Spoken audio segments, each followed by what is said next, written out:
The Ukraine war enters a dangerous new phase. Putin invites Zelensky to Moscow. Zelensky fires back, "I can't go to the capital of a terrorist." Trump promises security guarantees. Pence warns NATO itself could be next, while Russia quietly cranks out thousands of killer drones each month. Diplomacy, deterrence, and escalation now collide, and the world watches if Ukraine will be sacrificed or saved.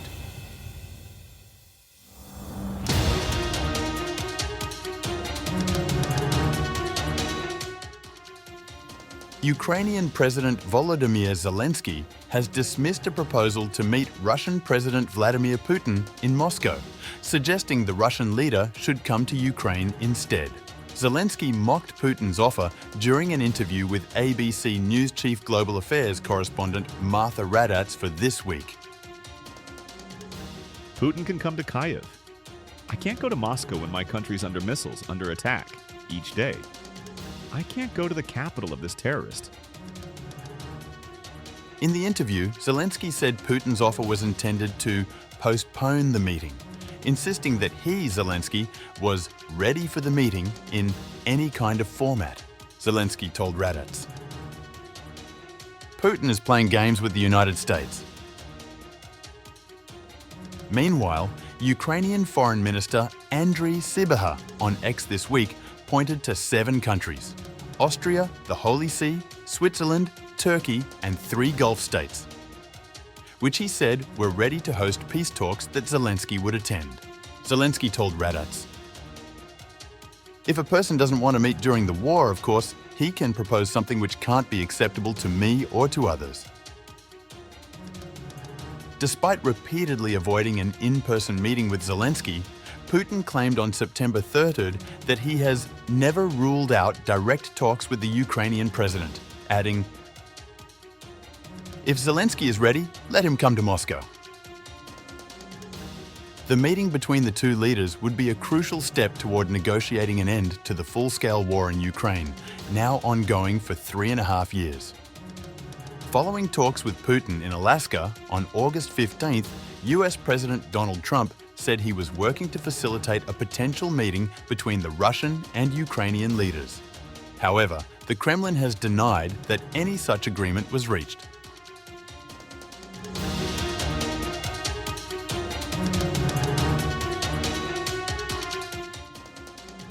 Dmitry Medvedev, former Russian president and current deputy chairman of the Security Council of the Russian Federation, took to social media to dismiss the coalition of the willing gathered in Paris to plan security guarantees for Ukraine.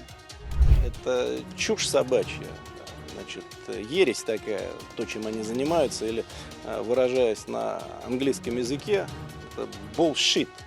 Или просто shit, как угодно называйте. Вот они собираются и рассуждают на тему того, какие гарантии дать этой самой Украине. А они сами себе что-то там придумывают, вытаскивают из разных мест, потом предъявляют это в качестве гарантии. Никаких последствий это иметь не будет.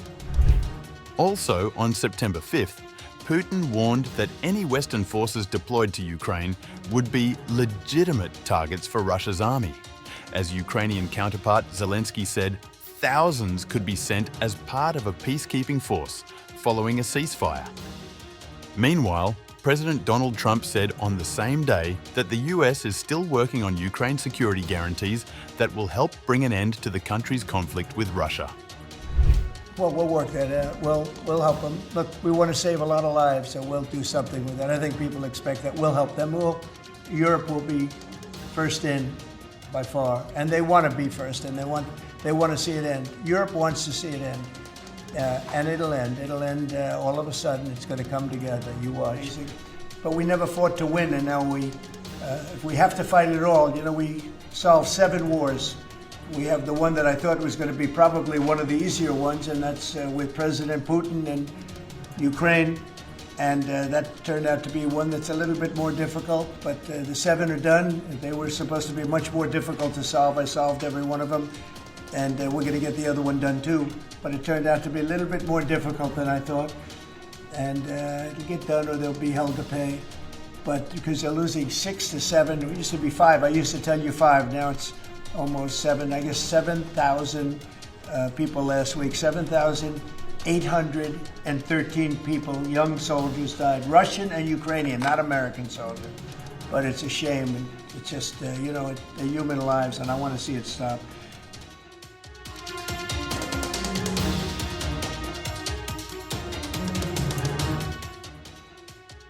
Former US Vice President Mike Pence has warned that if Putin succeeds with Russia's war in Ukraine, it'll only be a matter of time before he crosses the border of a NATO country. If Vladimir Putin overruns Ukraine, it'll only be a matter of time before he crosses the border of a NATO country. While speaking to the BBC, Pence also called for security guarantees in Ukraine to help deliver just and lasting peace.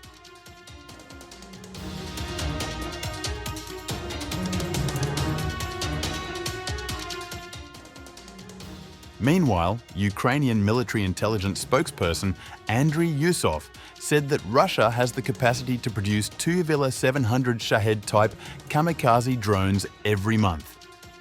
Yusov added that Moscow has increased the production of Duran 2s plus a significant number of dummies without a warhead. Yusov made the remarks in an interview with Ukrainian news channel Noviny.live, referring to Russian variants of Iranian-made Shaheds. Swarms of Russian drones target cities across Ukraine on a regular basis, including decoy drones used to overwhelm and distract Ukrainian air defenses. Moscow has ramped up drone production and aerial strikes in recent months, despite US-led efforts to negotiate an end to hostilities. Zelensky claims that since the start of September, Russia has attacked Ukraine with over 1,300 strike drones, as well as nearly 900 guided aerial bombs and up to 50 missiles.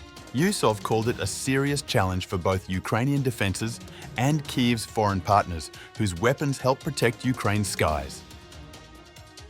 We see hundreds of Shaheds being used with missiles in combined strikes. Faced with the mounting threat, Ukraine has been seeking innovative solutions to counter Russian drones. In July, Zelensky ordered Ukrainian manufacturers to produce at least 1,000 interceptor drones daily.